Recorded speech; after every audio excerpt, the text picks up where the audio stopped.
بسم اللہ الرحمن الرحیم۔ صرف 5 منٹ کا مدرسہ قرآن و حدیث کی روشنی میں 14 جمادی الاولیٰ نمبر 1 اسلامی تاریخ۔ غزوہ احد۔ غزوہ بدر کی شکست سے قریش مکہ کے حوصلے تو پست ہو گئے تھے، مگر ان میں غم و غصے کی آگ بھڑک رہی تھی۔ اس آگ نے ان کو ایک دن بھی چین سے بیٹھنے نہ دیا۔ ایک سال تو انہوں نے کسی طرح گزارا، لیکن 3 ہجری میں ابو سفیان نے مکمل تیاری کے ساتھ 3000 کا لشکر لے کر مدینہ کے باہر احد پہاڑ کے پاس پڑاؤ ڈالا۔ اس کے ساتھ 3000 اونٹ، 200 گھوڑے اور 700 آدمی زرہ پہنے ہوئے تھے۔ رسول اللہ صلی اللہ علیہ وسلم شوال 3 ہجری میں نماز جمعہ ادا کر کے 1000 مسلمانوں کو لے کر احد کی طرف روانہ ہوئے، مگر عین وقت پر منافقوں نے دھوکہ دے دیا اور عبداللہ ابن ابی اپنے 300 آدمیوں کو لے کر واپس ہو گیا۔ اب مسلمانوں کی تعداد صرف 700 رہ گئی۔ احد کے مقام پر لڑائی شروع ہوئی اور دونوں جماعتیں ایک دوسرے پر حملہ آور ہوئیں۔ اس جنگ میں مسلمانوں کو پہلے فتح ہوئی، مگر ایک چوک کی وجہ سے جنگ کا پانسا پلٹ گیا۔ اللہ تعالیٰ نے اس چوک کی معافی کا اعلان قرآن مجید میں فرما دیا۔ نمبر 2، حضور صلی اللہ علیہ وسلم کا معجزہ، حرام لقمے کا گلے سے نیچے نہ اترنا۔ ایک مرتبہ رسول اللہ صلی اللہ علیہ وسلم کسی کی نماز جنازہ پڑھ کر واپس آ رہے تھے۔ راستے میں ایک آدمی ایک عورت کی طرف سے کھانے کی دعوت دینے آیا۔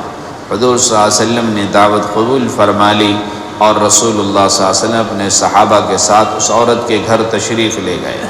جب کھانا سامنے رکھا گیا تو سب سے پہلے حضور صلی اللہ علیہ وسلم نے لقمہ اٹھایا، پھر صحابہ نے کھانا شروع کر دیا، لیکن وہ لقمہ حضور صلی اللہ علیہ وسلم کے گلے سے نیچے نہیں اتر رہا تھا۔ تو آپ صلی اللہ علیہ وسلم نے فرمایا، مجھے لگتا ہے کہ یہ بکری مالک کی اجازت کے بغیر ذبح کی گئی ہے۔ چنانچہ خود اس عورت نے بتلایا، یا رسول اللہ صلی اللہ علیہ وسلم، میں نے ایک آدمی کو مقام بقی بھیجا تھا جہاں منڈی لگتی تھی، لیکن بکری نہیں ملی، تو میں نے اس کو اپنے پڑوسی کے پاس بھیجا، مگر وہ گھر پر نہ تھا، تو پھر میں نے اس کی بیوی کے پاس بھیجا تو اس نے وہ بکری اپنے شوہر کی اجازت کے بغیر دے دی۔ حضور صلی اللہ علیہ وسلم نے فرمایا کہ یہ کھانا قیدیوں کو کھلا دو۔ نمبر 3، فرض کے بارے میں نبی صلی اللہ علیہ وسلم پر صلاۃ و سلام۔ رسول اللہ صلی اللہ علیہ وسلم نے فرمایا، ذلیل و خوار ہو، ہلاک ہو وہ شخص جس کے سامنے میرا نام لیا جائے اور وہ اس وقت مجھ پر درود نہ بھیجے۔ جب کسی مجلس میں آپ صلی اللہ علیہ وسلم کا مبارک ذکر آئے تو کم سے کم 1 مرتبہ آپ پر درود بھیجنا واجب ہے اور ہر مرتبہ مستحب ہے۔ نمبر 4، سنت کے بارے میں سونے سے پہلے کی دعا۔ رسول اللہ صلی اللہ علیہ وسلم جب سونے لگتے تو دعا پڑھتے تھے، اللہم بسمک اموت و احیا، اے اللہ میں تیری ہی نام سے مرتا ہوں اور جیتا ہوں۔ نمبر 5، اہم عمل کی فضیلت، اللہ کے راستے میں پہرے داری کرنا۔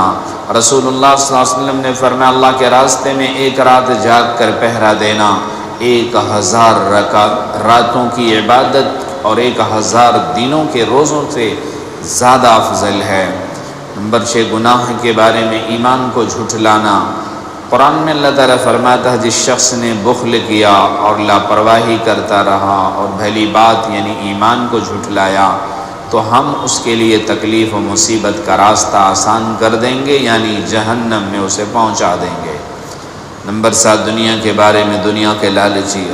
اللہ تعالیٰ کا فرمان ہے، پھر ایک بار ایسا ہوا کہ وہ یعنی قارون اپنی آرائش اور شان کے ساتھ اپنی قوم کے سامنے نکلا تو وہ لوگ جو دنیا کے طالب تھے کہنے لگے، کیا خوب ہوتا کہ ہم کو بھی وہ ساز و سامان ملا ہوتا جو قارون کو ملا ہے۔ واقعی قارون تو بڑا صاحب نصیب ہے، بڑا نصیب والا ہے، اور جن کو دین کی فہم عطا ہوئی تھی وہ کہنے لگے تمہارا ناس ہو، اللہ کا دیا ہوا ثواب 1000 درجہ بہتر ہے اس شخص کے لیے جو ایمان لائے اور نیک عمل کرے۔ نمبر 8 آخرت کے بارے میں اہل جنت کا انعام۔ قرآن میں اللہ تعالیٰ فرماتا ہے بے شک اللہ نے ڈرنے والوں کے لیے کامیابی، اللہ سے ڈرنے والوں کے لیے کامیابی ہے، ان کے لیے باغات ہیں، انگور ہیں، ہم عمر نوجوان عورتیں ہوں گی اور جھلکتے ہوئے شراب کے جام ہوں گے۔ نمبر 9 طب نبوی سے علاج، کدو سے علاج۔ حضرت انس رضی اللہ عنہ فرماتے ہیں میں نے کھانے کے دوران رسول اللہ صلی اللہ علیہ وسلم کو دیکھا کہ پیالے کے چاروں طرف سے کدو تلاش کر کے کھا رہے تھے، اسی روز سے میرے دل میں کدو کی رغبت پیدا ہو گئی۔ اطباء نے اس کے بے شمار فوائد لکھے ہیں، اگر بہی کے ساتھ پکا کر استعمال کیا جائے تو بدن کو عمدہ غذا فراہم کرتا ہے۔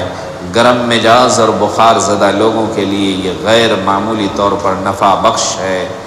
نمبر 10 نبی صلی اللہ علیہ وسلم کی نصیحت۔ رسول اللہ صلی اللہ علیہ وسلم نے فرمایا تم میں سے جو شخص کسی برائی کو دیکھے تو اسے اپنے ہاتھ سے روک دے، اگر اس کی طاقت نہ ہو تو اپنی زبان سے روک دے، پھر اگر اس کی بھی طاقت نہ ہو تو دل سے اس برائی کو برا جانے، اور یہ ایمان کا سب سے کمزور درجہ ہے۔